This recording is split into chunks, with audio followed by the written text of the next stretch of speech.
तो आज हम बाल रामायण के जो दूसरा पार्ट है जंगल और जनकपुर उसी विषय को पढ़ते हैं। राजमहल से निकलकर महर्षि विश्वामित्र सरयू नदी की ओर बढ़े। तो राजमहल से निकलकर के महर्षि विश्वामित्र राम लक्ष्मण के साथ सरयू नदी की ओर चले। दोनों राजकुमार साथ थे, उन्हें नदी पार करनी थी। तो दोनों राजकुमार विश्वामित्र जी के साथ रहे, उस समय थे और उनको भी पार करना था। आश्रम पहुंचने के लिए तो आश्रम को पहुंचने के लिए पार करना था। विश्वामित्र ने अयोध्या के निकट नदी पार नहीं की। तो विश्वामित्र ने अयोध्या के पास नदी पार नहीं किया। दूर तक सरयू के किनारे किनारे चलते रहे। बहुत दूर तक सरयू नदी के किनारे किनारे वो चलते रहे। दक्षिणी तट पर तो दक्षिणी तट पर वो गए और उसी तट पर जिस पर अयोध्या नगरी थी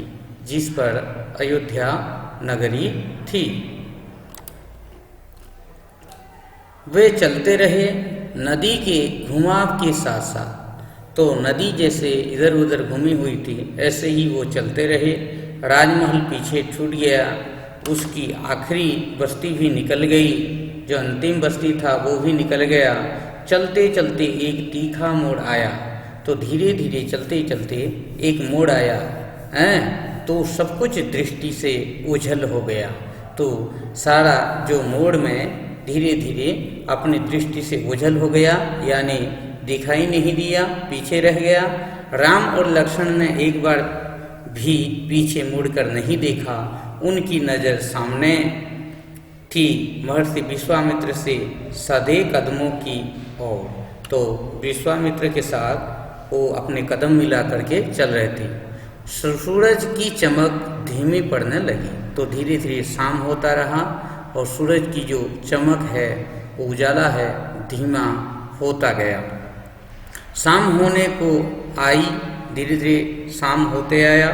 राजकुमारों के चेहरों पर थकान का कोई चिन्ह नहीं था। तो राजकुमारों के चेहरों में थकान का कोई चिन्ह नहीं रहा। उत्साह था, वो उत्साही थे।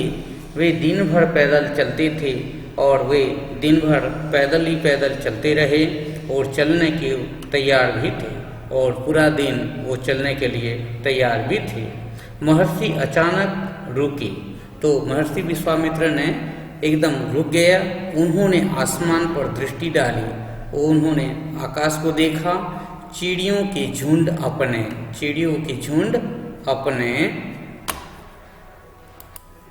बसेरे की लौट रहे थे।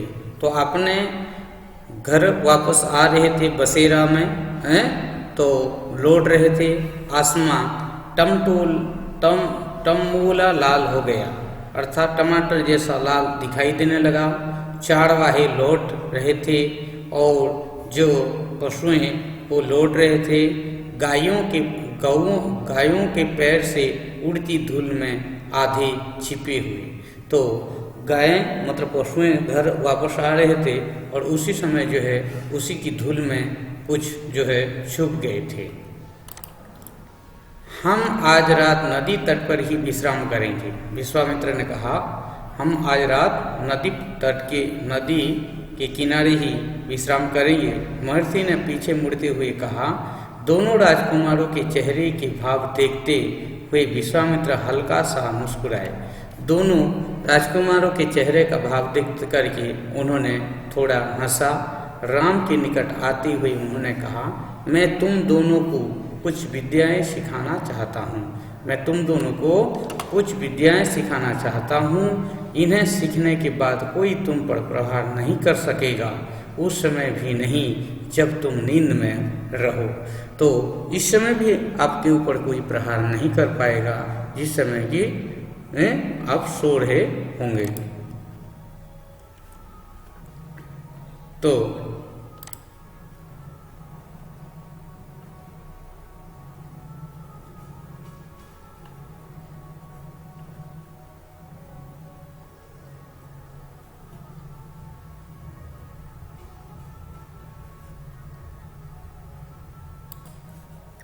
राम और लक्ष्मण नींद में मुंह हाथ धोकर लौटे, नदी में से मुंह हाथ धोकर लौटे, महर्षि के निकट आकर बैठ गए। विश्वामित्र ने दोनों भाइयों को बाल अतिबला नाम की विद्याएं सिखाई। बला अतिबला जो ताकत और अति ताकत वाला। रात में वे लोग वहीं सोए, तिनकों और पत्तों का बिस्तर बनाकर, तिनका जो पत्ते गिरते हैं सूखे पत्ते और पत्तों का बिस्तर, तिनका जो टुकड़ी घास के टुकड़ा। नींद आने तक महर्षि उनसे बात करते रहे। जब तक उनको नींद आता रहा तब तक जो है वो बात करते रहे। सुबह हुई, यात्रा फिर शुरू हुई।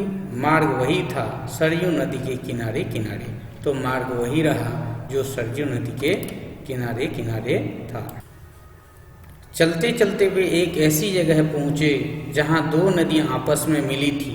तो वो चलते चलते एक जगह पर पहुँच गए जहाँ दो नदियाँ वो मिल चुके थे। उस संगम की दूसरी नदी गंगा थी। उसी संगम जो मिलन था दूसरी नदी गंगा थी। महर्षि अब भी आगे चल रहे थे, लेकिन एक अंतर आ गया था। राम लक्ष्मण अब दूरी बनाकर नहीं चलते थे। राम लक्ष्मण अब दूरी बनाकर नहीं चलते थे, महर्षि के ठीक पीछे थे ताकि उनकी बातें ध्यान से सुन सकें। तो महर्षि के पीछे पीछे थे ताकि उनकी बात ध्यान से सुन सकें। रास्ता में पड़ने वाले आश्रमों के बारे में, वहाँ के लोगों के बारे में, वृक्षों वनस्पतियों के संबंध में, स्थानीय इतिहास में उसमें शामिल होता था। तो ये महर्षि विश्वामित्र के साथ जब चलते थे तो उनसे सुनते सुनते चलते थे। गांव के बारे में, आश्रम के बारे में, उस जगह के इतिहास के बारे में धीरे धीरे सुनते रहे। आगे की यात्रा कठिन थी। जंगलों में से होकर उससे पहले उन्हें नदी पार करनी थी। रात में ऐसा करना महर्षि विश्वामित्र को उचित नहीं लगा। तीनों लोग वहीं रुक गए। संगम पर बने एक आश्रम में अगली सुबह उन्होंने नाव से गंगा पार की। तो अगली सुबह उन्होंने नाव से गंगा पार कर लिया। नदी पार जंगल था, घना दुर्गम, और नदी के पार होते ही जंगल मिला। बहुत घंच है और दुर्गम भी है, जहाँ अच्छे से जाया नहीं जाएगा आसानी से। सूरज की किरणों धरती पर नहीं पहुँचती थी, इतना घना वह डरावना भी था। हर ओर से झिंगोरों की आवाज़, जो ई करके आवाज़ होती है जंगलों में, जानवरों की दहाड़ और जानवर की आवाज़ें, कर्कश ध्वनियाँ। राम और लक्ष्मण को आश्वस्त करते हुए महर्षि ने कहा, ये जानवर और वनस्पतियाँ जंगल की शोभा है, इनसे कोई डर नहीं है। असली खतरा राक्षसी ताड़का से है, वह यहीं रहती है। तुम्हें वह खतरा हमेशा के लिए मिटा देना है। तुम्हें वह खतरा हमेशा के लिए मिटा देना है। ताड़का के डर से कोई उस वन में नहीं आता था। जो भी आता ताड़का उसे मार डालती, अचानक आक्रमण कर देती। उसका डर इतना था कि उस सुंदर वन का नाम ताड़का वन पड़ गया था। तो जंगल में कोई नहीं आता था ताड़कासुर की वजह से, और इसीलिए उस जंगल का नाम ताड़का वन बन गया। राम ने महर्षि की आज्ञा मान ली। धनुष पर प्रत्यांचा चढ़ाई, रस्सी जो धनुष का होता है, और उसे एक बार खींचकर छोड़ा। इतना ताड़का को क्रोधित करने के लिए बहुत था। टंकारा सुनते ही क्रोध से बिलबिलाई ताड़का गरजती हुई राम की ओर दौड़ी। तो उसकी आवाज़ सुनते ही ताड़का जो है बिलबिलाता हुआ, चिल्लाता हुआ राम की ओर दौड़ी। दो बालकों को देखकर उसका क्रोध और भड़क उठा। जंगल में जैसा तूफान आ गया, ऐसा लगा कि जंगल में जैसा तूफान आ गया। विशालकाय पेड़ कांप उठे, पत्ते टूटकर इधर उधर उड़ने लगे। धूल का घना बादल छा गया, उसमें कुछ दिखाई नहीं पड़ता था। फिर ताड़का ने पत्थर बरसाने शुरू किया। तो ताड़का ने इन पर पत्थर मारे। राम ने उस पर बाण चलाए, तीर चलाया। लक्ष्मण ने भी निशाना साधा, अपना तीर चलाया। ताड़का बाणों से घिर गई। राम का एक बाण उसके हृदय में लगा, वह गिर पड़ी, फिर नहीं उठ पाई। विश्वामित्र बहुत प्रसन्न हुए। उन्होंने राम को गले लगा लिया।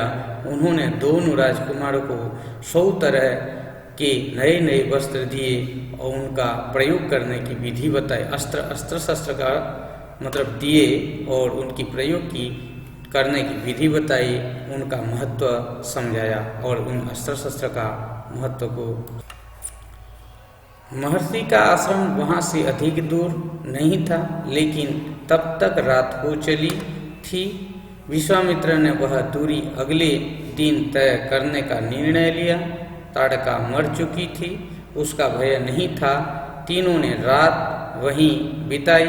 ताड़का वन में जो अब पूरी तरह भयमुक्त था। सुबह जंगल बदला हुआ था।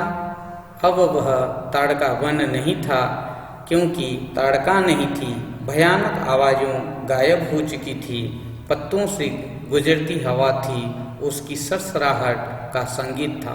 तो पत्तों से जो हवा गुजरती थी उसी की आवाज़ सरसराहट। चिड़ियों की चहचहाहट थी, शांति थी।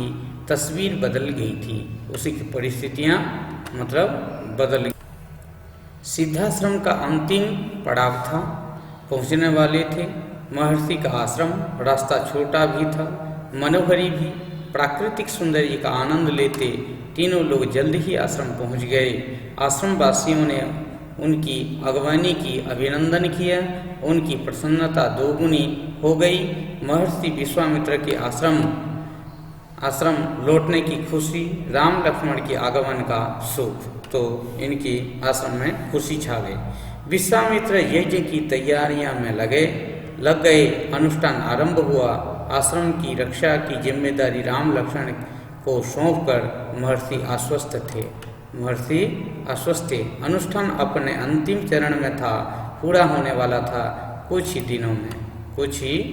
दिनों में।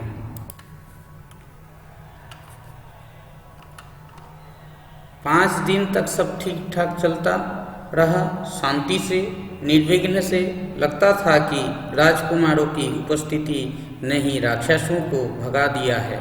राम और लक्ष्मण ने यज्ञ पूरा होने तक सोने का निर्णय किया। वे लगातार जागते रहे, चौकस रहे, अर्थात मतलब एक्टिव रहे। कमर में तलवार, पीठ पर तुणीर, हाथ में धनुष, प्रत्यांचा चढ़ी हुई थी। हर स्थिति के लिए तैयार थे, हर परिस्थिति में युद्ध करने के लिए। अनुष्ठान का अंतिम दिन अचानक भयानक आवाजों से आसमान भर गया। सुबाहु और मारीच ने राक्षसों के दल बल के साथ आश्रम पर धावा बोल दिया, आक्रमण किया। मारीच क्रोधित था, यज्ञ के अलावा भी इस बात से कि राम लक्ष्मण ने उसकी माँ को मार डाला था, ताड़का को। राम ने राक्षसों का हमला होते ही कार्रवाई की, आक्रमण किया, धनुष उठाया और मारीच को निशाना बनाया। मारीच बाण लगते ही मूर्छित हो गया। बाण के वेग से बहुत दूर जाकर गिरा। समुद्र के किनारे वह मरा भी नहीं। जब होश आया तो उठकर दक्षिण दिशा की ओर भाग गया। राम का दूसरा बाण सुबाहु को लगा, उसके प्राण वहीं निकल गए। सुबाहु के मरने पर राक्षस सेना में भगदड़ मच गई। वे चीखते चिल्लाते भागे, उच्च लक्षण के बाणों के शिकार हुए। अन्य जान बचाकर भाग खड़े हुए। महर्षि वहाँ से चले गए। महर्षि विश्वामित्र का अनुष्ठान संपन्न हुआ। राम ने महर्षि को प्रणाम करते हुए पूछा, अब हमारे लिए क्या आज्ञा है मुनिवर? महर्षि ने राम को गले लगाया, कहा, राम, हम लोग यहाँ से मिथिला जाएंगे, महाराज जनक के यहाँ, विदेह राज के दरबार में। मैं चाहता हूँ कि तुम दोनों मेरे साथ चलो, उनके आयोजन में हिस्सा लेने। महाराज के पास एक अद्भुत शिव धनुष है, तुम भी उसे देखो।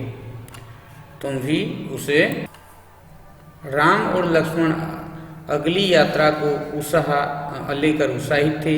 नए स्थान देखने और जानने का अवसर। सोन नदी पार कर विश्वामित्र मिथिला की सीमा के पास पहुँचे। अपने शिष्यों और राजकुमारों के साथ वे गौतम ऋषि के आश्रम से होते हुए नगर में पहुँचे। राजा जनक ने महल से बाहर आकर विश्वामित्र का स्वागत किया। तभी उनकी दृष्टि राजकुमारों पर पड़ी। विदेहराज चकित रह गए। वे स्वयं को रोक नहीं पाए। महर्षि से ये सुंदर राजकुमार कौन है? मैं इनके आकर्षण से चिंतित जा रहा हूँ। ये राम और लक्ष्मण हैं, महाराज दशरथ के पुत्र। मैं इन्हें अपने साथ लाया हूँ आपकी अद्भुत धनुष दिखाने के लिए मैं यहाँ लाया। विदेहराज ने महर्षि, उनके शिष्यों और राजकुमारों के ठहरने की व्यवस्था की एक सुंदर उद्यान में। अगले दिन सभी आमंत्रित लोग, ऋषि मुनि और राजकुमार यज्ञशाला में उपस्थित हुए।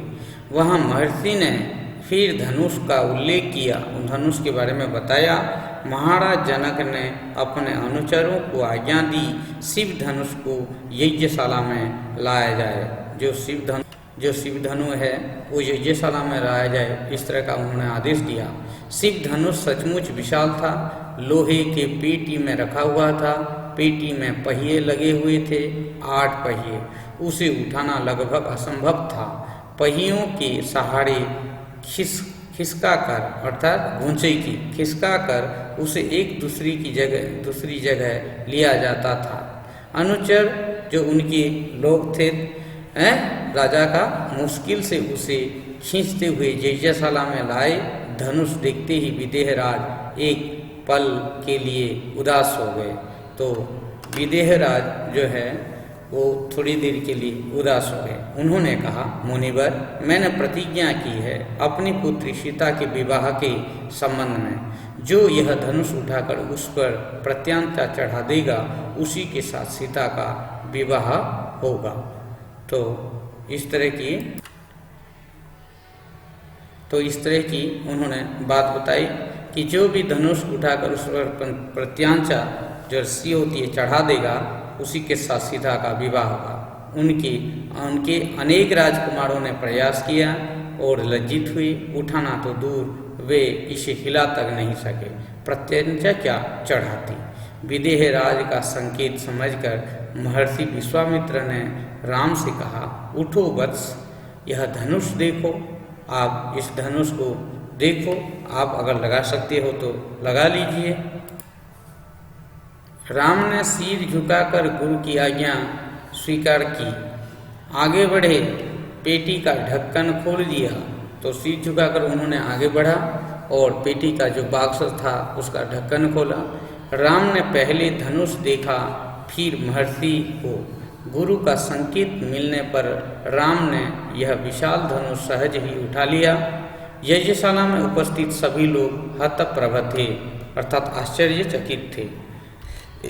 इसकी प्रत्यांचा चढ़ा दूं मुनिवर? राम ने पूछा विश्वामित्र से। अवश्य, यदि ऐसा कर सकते हो। विदेहराज चकित थे। राम ने आसानी से धनुष झुकाया, ऊपर से दबाकर प्रत्यांचा खींची। दबाव से धनुष बीच से टूट गया, उसके 2 टुकड़े हो गए, बच्चों के खिलौने की तरह। यज्ञशाला में सन्नाटा छा गया। सब चुप थी, एक दूसरे की ओर देख रहे थे। सभागार की चुप्पी महाराज जनक ने तोड़ी। उनकी खुशी का ठिकाना ना था। उन्हें सीता के लिए योग्य वर मिल गया था। उनकी प्रतिज्ञा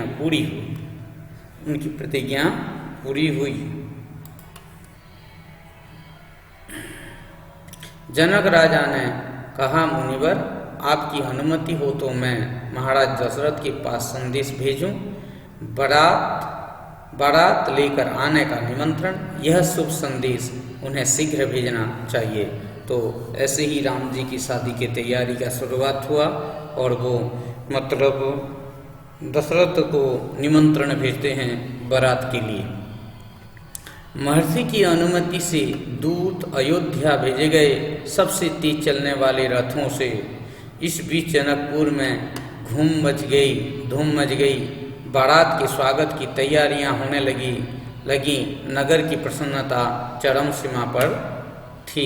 तो नगर की प्रसन्नता चरम सीमा पर थी, अर्थात बहुत आनंदित। महाराज जनक का संदेश मिलते ही अयोध्या में खुशी छा गई। आनन फानन में बारात तैयार हुई।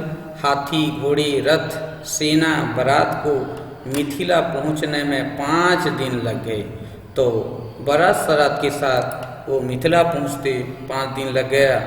जनकपुरी जगमगा रही थी। हर मार्ग में तोरण द्वार अर्थात फूल की माला, हर जगह फूलों की चादर, एक एक कोना सुवासित, हर घर के प्रवेश द्वार पर बंदनवार अर्थात वंदना करने के स्वागत करने के लिए एक एक घर से मंगल गीत। मुख्य मार्ग पर दर्शकों की अपार भीड़। खिड़कियों और छज्जों से झांकती महिलाएं, खिड़की झरका, छज्जा मतलब छाया, झांकती महिलाएं एक नजर राम को देख लें, राम सीता की जोड़ी दिख जाए। बस उनको एक बार राम सीता की जोड़ी दिख जाना चाहिए। विवाह से ठीक पहले विदेहराज ने महाराज दशरथ से कहा, राजन, राम ने मेरी प्रतिज्ञा पूरी कर बड़ी बेटी सीता को अपना लिया। मेरी इच्छा है कि छोटी पुत्री उर्मिला का विवाह लक्ष्मण से हो जाए। मेरे छोटे भाई कुशध्वज की भी 2 पुत्रियां हैं, मांडवी और श्रुतकीर्ति। कृपया उन्हें भरत और शत्रुघ्न के लिए स्वीकार करें। राजा दशरथ ने यह प्रस्ताव तत्काल मान लिया। विवाह के बाद बारात कुछ दिन जनकपुरी में रुकी। बाराती बहुओं को लेकर अयोध्या लौटे तो रानियां ने पुत्र और पुत्रवधुओं की आरती उतारी। स्त्रियों ने फूल बरसाए। शंख ध्वनि से गलियां गूंज उठी। यह आनंद उत्सव लगातार कई दिनों तक चलता रहा। तो इस तरह का जो है ये राम की शादी हो गया और इसके साथ साथ 4 भाइयों की भी शादी हो गया। ये हम दूसरा पार्ट में मतलब पढ़ लीजिए। आप लोग इसको देखें, इसको सुने, बार बार याद करें ताकि आपको इस कहानी समझ में आए रामायण के बारे में, और आप मतलब खुद को जो है प्रस्तुत करें परीक्षा के लिए। जो आपकी परीक्षा होने वाला है उसी में आपको लाभ मिलेगा। अच्छा, धन्यवाद।